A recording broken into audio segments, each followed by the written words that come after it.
Lurex.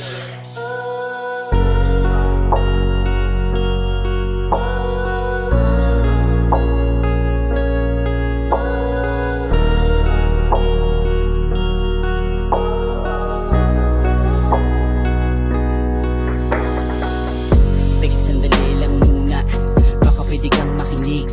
Santabi mo na muna yung mga gawain kung nais mo kong marinig. Kung ikaw ay isa sa mga di pa nakakapansin, tayo pala'y matagal na nilang niloloko na rin.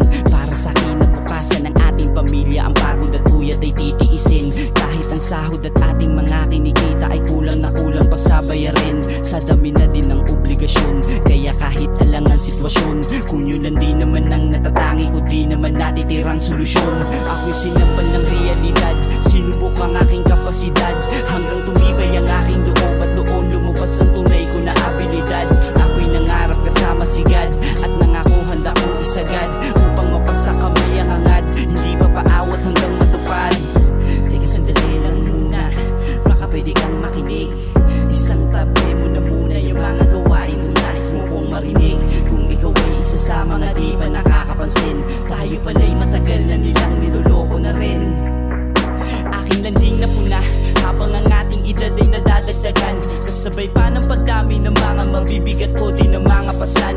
Kung minsan di na nga natin alam, paano pa kaya malulusutan?